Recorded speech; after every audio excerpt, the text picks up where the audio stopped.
Hi, this is Brian with ActiveMelody.com.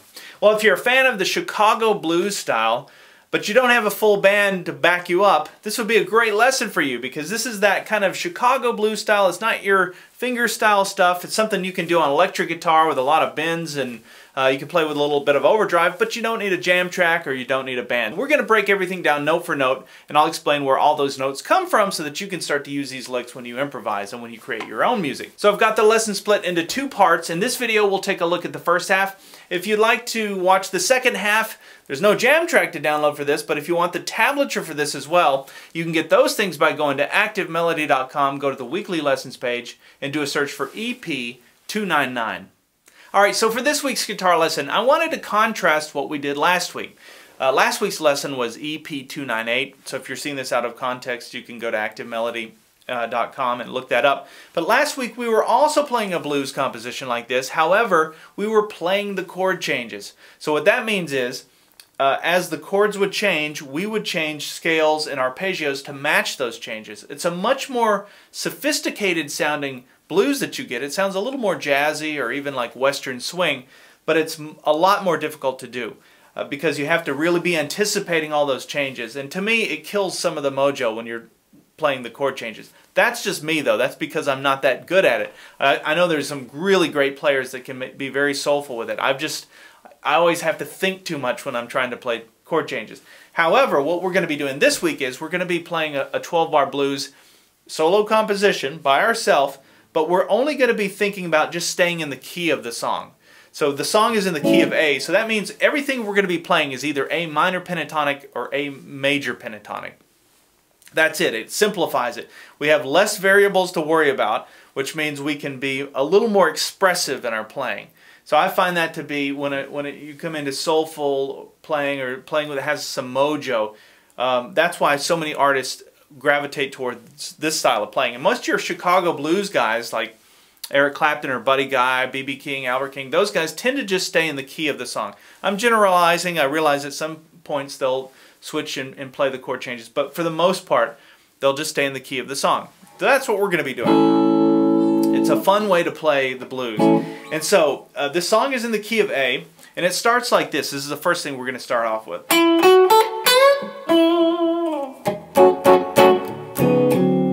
Now this is fascinating to me because when you first start this thing, you have nothing underneath you. There's no bass, there's no rhythm guitar. You just have some single string notes, and it isn't until you get to the 4 chord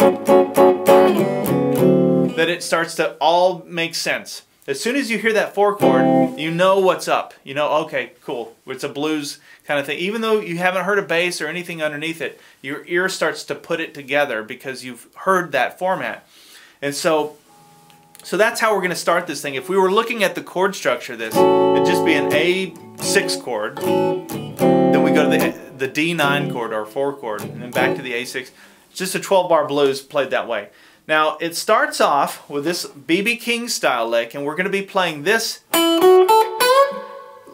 notes out of the major pentatonic scale pattern 2. Major pentatonic scale pattern 1 is right down here. And remember, to get to your major pentatonic scales, you just take your minor pentatonic scale, any of the patterns, and you move this direction towards the head of the guitar 3 frets.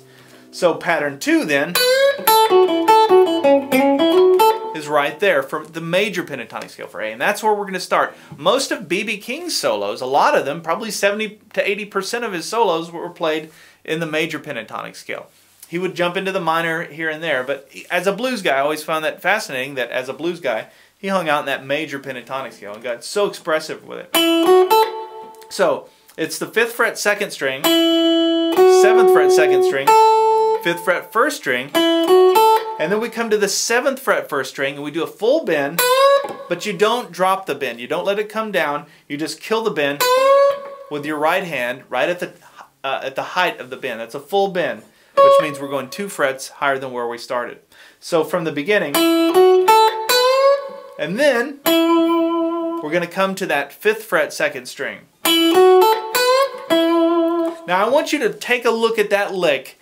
Don't go any further, and understand that lick. That lick needs to now be part of your vocabulary. It's a powerful lick. It's easy to play. It's just 4 notes. Well, I guess 5 if you count the bend. But it's something that you can use in everything you do now going forward. What I want you to do then is connect it back to a chord shape. So remember, we're playing this in the key of A. There's our A chord, where we're bar here on the 5th fret. And look at this. Look at how that relates to where the bar is. So that means if I said play that lick now in the key of G, if you're playing a slow blues in G at your local blues jam, now you know how to use that. So always put these licks in context with something that you can use. It's not just memorizing a composition. You're getting a lot out of these lessons if you do it that way. Okay. So that was the first thing. Oh, by the way, the way that you count that in would be, this would start on the 4. So that first measure, you go 1, 2, 3, 4. After that, I went 3 little bursts of the A6 chord. And to play that chord, I've got these 3 fingers making the D7 chord shape. So if you think of a D7 down in first position, that's the shape they're making. My pinky and my ring finger are on the 7th fret, strings 2 and 4. And then I put my my index finger down on the 5th fret, 1st string. And I hit that 3 times. 1, 2, 3. So from the beginning.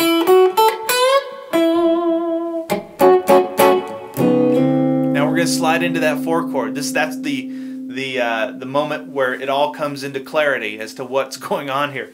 So that's a D9 chord.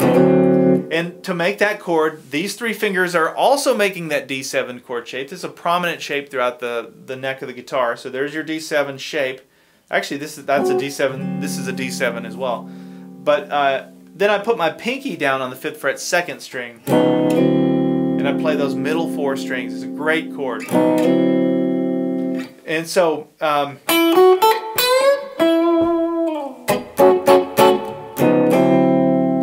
after that, we now know that we're in the 4 chord part of the song. And so what I played was, you can see I'm just walking around that major pentatonic scale, pattern 2, which is where we started, and kind of spilling over into the minor pentatonic scale, pattern 1. And by the way, I have a whole lesson on blending these 2 scales, which is EP299, where I go over mixing the major and minor pentatonic. But anyway, after this, the next lick goes. So we're going to start with that. Starting on the 7th fret, 1st string, we do a half bend this time. Now we're trying to hit that note. A half bend means we're just trying to hit the fret that's 1 fret higher, the note that's 1 fret higher. So it's a bend and release and a pull off. I'm only picking that once. And then I do a hammer onto the 7th fret, 2nd string. And then back to the 5th fret, 1st string. And then I come down here to the 8th fret, 2nd string. Now this is where we're in minor pentatonic scale, pattern 1 for A. And then I come down to the 5th fret, 2nd string. So, alright, let's just learn that. And then there's another bend and release, pull off, and a hammer on. I only picked that once. That's a great blues lick right there. But what I'm doing there is 7th fret, 3rd string, bend, release, pull off. So you've got my index finger on the 5th fret, 3rd string behind it, already waiting for it. And then the hammer onto the 7th fret, 4th string. Alright, let's take it all the way back from the beginning and play it up to that point. 1, 2, 3.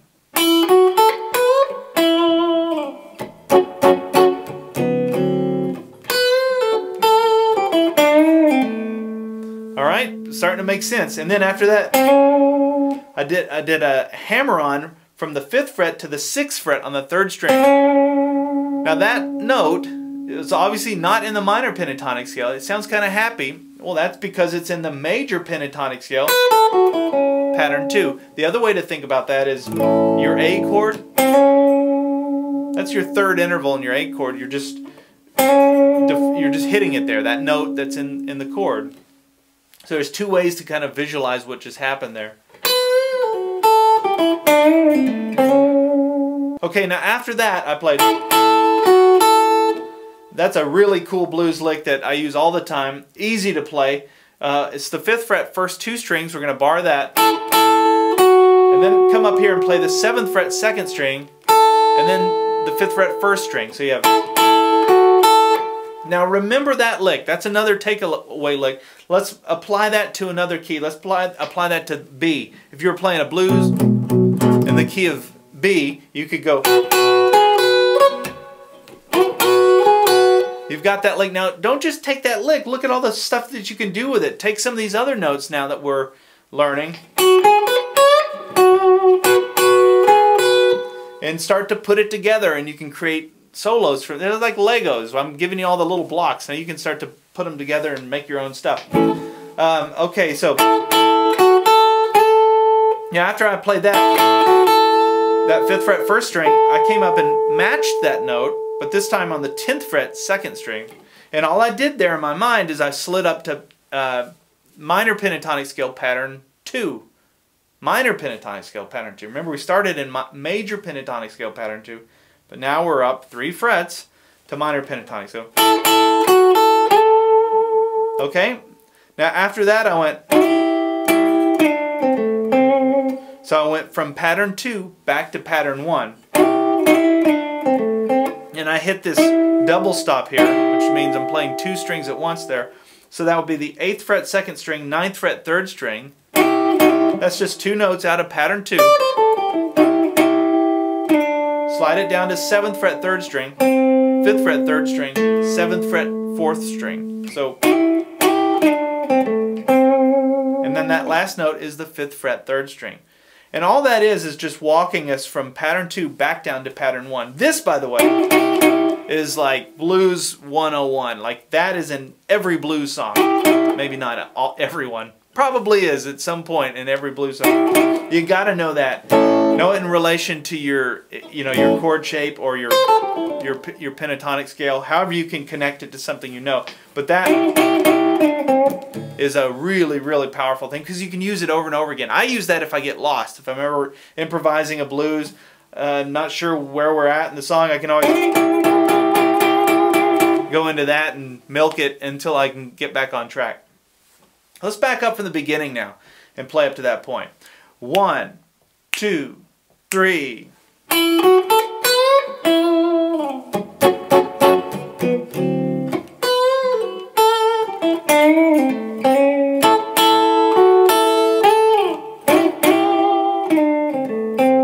Alright, now this is where the song is going to go back to the 4 chord. And what I played was, you can hear that D note, that's your D, your 4 chord. So I played those 2 notes. And let me show you 2 ways to think about these 2 notes. They're just 2 notes, but one way you can think about it is the D chord. This would be out of the cage system. You can look at it that way. That's played in that style. Or you could look at it like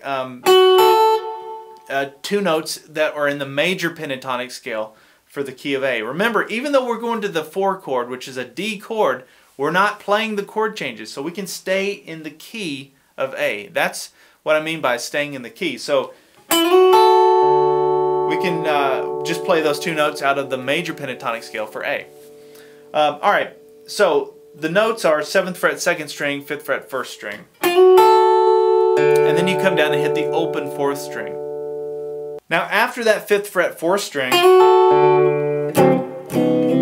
I go back to that D9 just like we played before. I already showed you how to make that. But you're going to play it once, then you're going to go down, take everything down a fret, and slide it back up. Awesome little technique. I use that all the time in the blues. You hear that quite often. Whether you're playing rhythm or lead, it doesn't matter. You can always throw in your chords, go down a half step and come back up. Or you can go a half step above. Either way. Okay, so from the D chord or the 4 chord. And the second time through I went.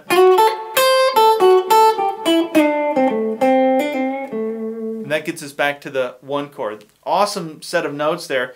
This will be a great lick. And what I'm doing here is I'm going from the major pentatonic scale, which is where I started there, those first two notes. So that's the 7th fret 2nd string, 5th fret 1st string again. And then I come up to the 8th fret 1st string, down to the 5th fret 1st string. You can see now we're in minor pentatonic scale, pattern 1 for A. But then when I throw in that note, it's in the major pentatonic scale. Don't let that get confusing though. These two scales will become one the more you start to play this. And that's why that EP130 is such an important lesson in this realm, because you don't know necessarily, when I'm playing a blues, I don't necessarily think of them as two things. I just have this one scale that kind of runs together. And this is the sweet spot in that scale. All right, so we have, and then I have the 5th fret 1st string, 8th fret 2nd string, 5th fret 2nd string. Let's put those two together now. And then watch this. That's the blue note, so this would be in the blue scale. That's the 8th fret 3rd string. So think of that as a little extension to your minor pentatonic scale. Just makes it converts it into the blue scale. But we're only going to hang out on that note for like a split second. We're going to quickly slide down to the 7th fret 3rd string, 5th fret 3rd string, 7th fret 4th string.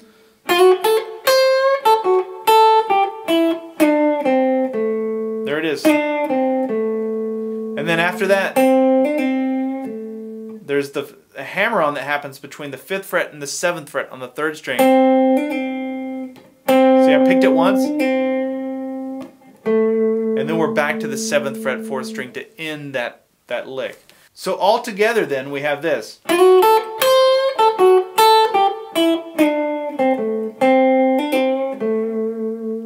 Alright, so that's a lot of information already, and every one of these little licks that you just learned in this, you can use those now in other things. So try them out, try them over other jam tracks and other things so that they start to stick in your mind. Alright, let's back up from the beginning of this. 1, 2, 3.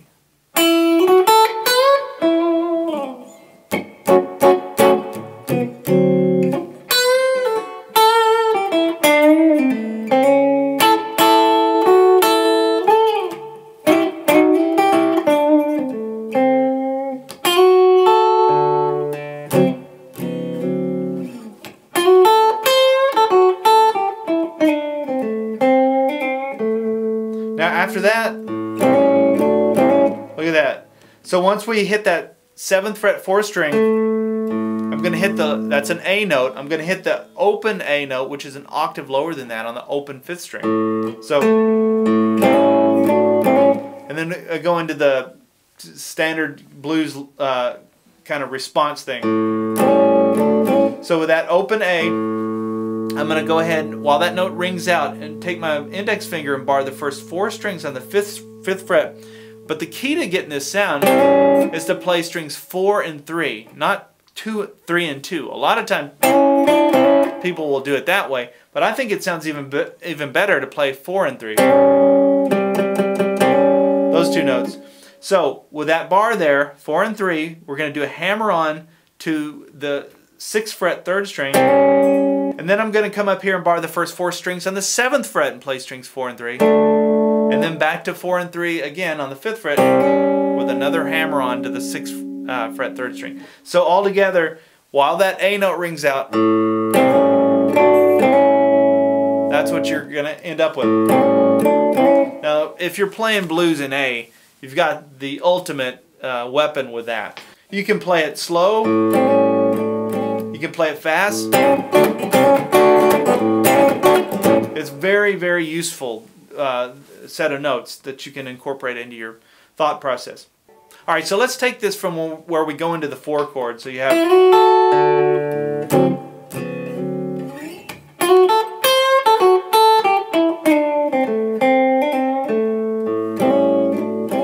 right? Now, then I came up and went, and then back, and did it again. So when I came up to this, I just played another A7, but I played it up here. So these 3 fingers are making that D7 chord shape again, but I'm playing it up here so that my ring finger and my middle finger are on the 12th fret, strings 3 and 5. My index finger's on the 11th fret, string 4. And then I played it once, slid it down, and then back. So that's what that is. It's kind of like a call and response. The first one's the call. Response, back to the call. Okay, now we go to the 5 chord, which is an E. So remember, it's just a blues and A, so it's A, D, and E. So when we go to the 5 chord, I'm going to take advantage of that open E string. That's why there's so many blues songs in the key of A, and also in the key of E, because you have these open strings that you can use. Alright, so I'm starting that on the 5th fret 2nd string. I come to the 7th fret 2nd string, but I slide up to the 9th fret 2nd string. And then I do an upstroke on the 7th fret 1st string.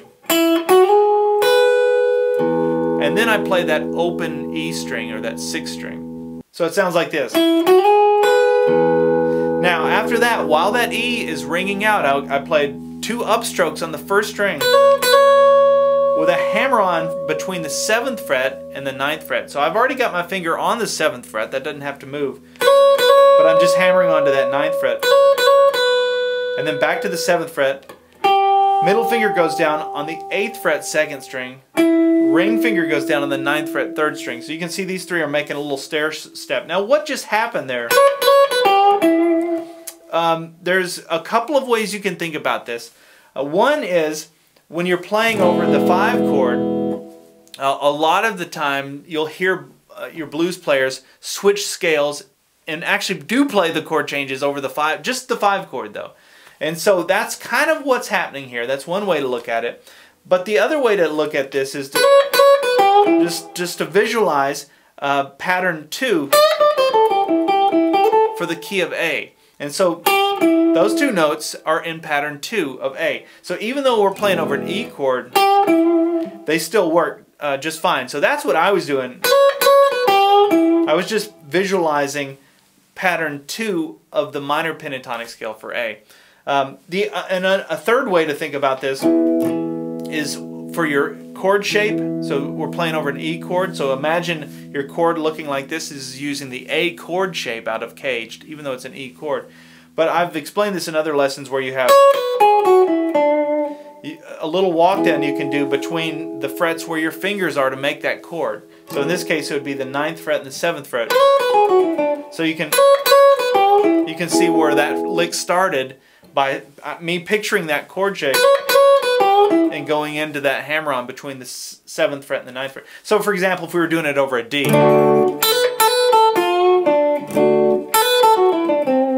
you have those notes that you can play with, and you can do that over any chord that's using that chord shape. Okay, so from the E, so after the E I played this. Now what I'm doing there is I've got my middle finger coming up to the 11th fret 3rd string, while my index finger goes down on the 10th fret 2nd string, and then I play that open D string because that's where the 4 chord would be. And these 2 notes, all I'm doing is I'm picturing pattern 4 of the major pentatonic scale for A. I'm staying in the key of the song is in the key of A, and I was thinking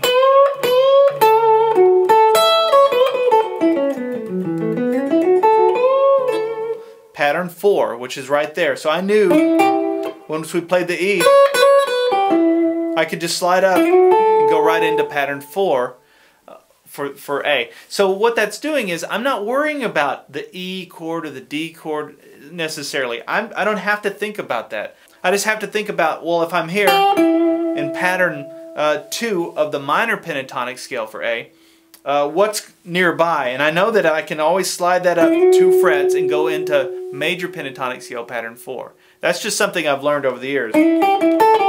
Hear how bluesy that sounds. If I slide up, it starts to sound happy. That's because we've gone to the major pentatonic scale. Okay, so there's all this information. Let me back up and play us up to that point so it starts to make sense as to where we're at in the song. All right, 1, 2, 3.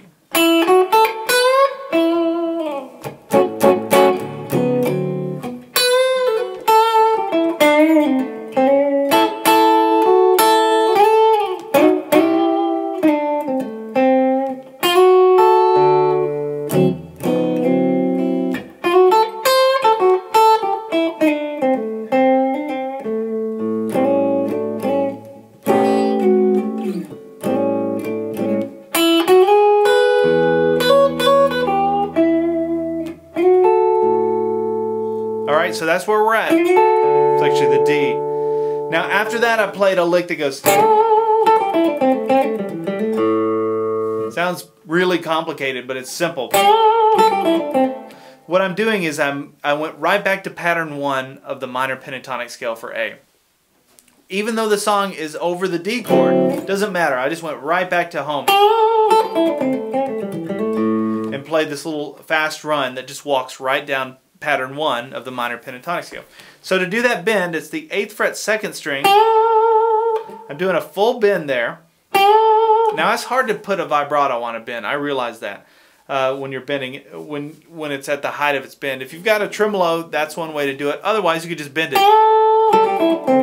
Either way works, but I like the feel that you get by making it sing that way. Now after that, then I played this run that goes...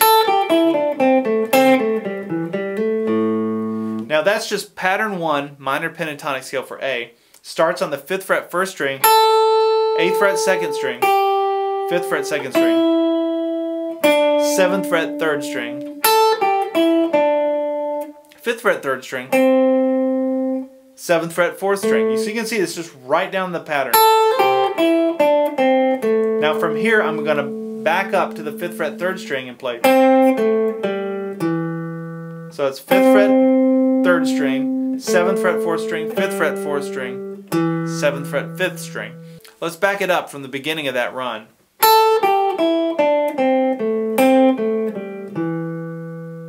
Now after that I went... So that's just a hammer-on between the 5th fret and the 7th fret on the 4th string, and then I played the open 5th string. So you're just going to want to practice that over and over again until it starts to flow. It starts on the downstroke with the right hand and it's just alternate picked, the whole thing. Now, once we hit that open A on the 5th string,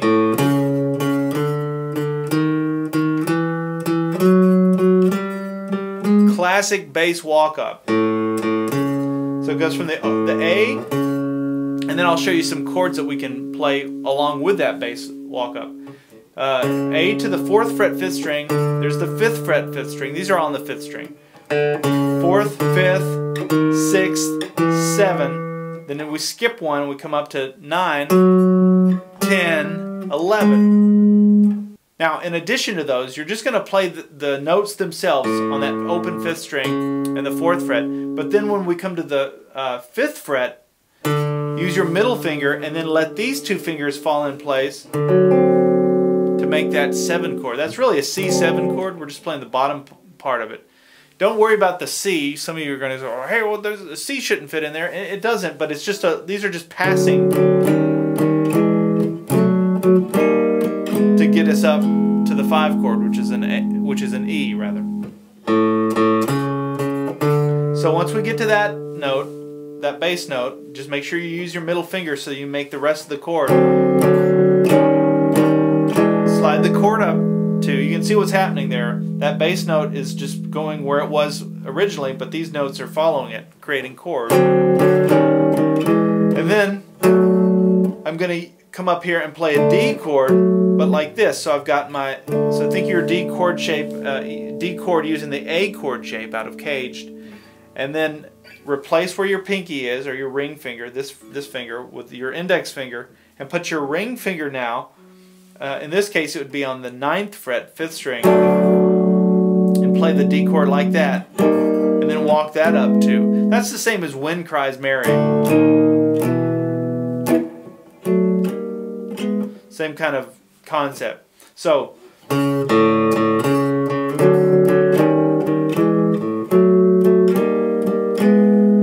that all the way up to here, and I'm going to actually end this lesson right here. There's another whole second half where we go into a really cool second half, but we're going to save that for part 2 because it's just too much information to try and cram into one video. Let me back up then, and I'll play through this one more time. I'll play through it slowly, and then I'll see you in part 2. And make sure to check out Premium Membership if you haven't. You get the tablature, you get the community, which is just a big family. It's an awesome way to learn guitar. And we all have that same goal. We all kind of have the blues thing going on, and then everybody is looking to learn how to play and improvise. All right, from the beginning. 1, 2, 3,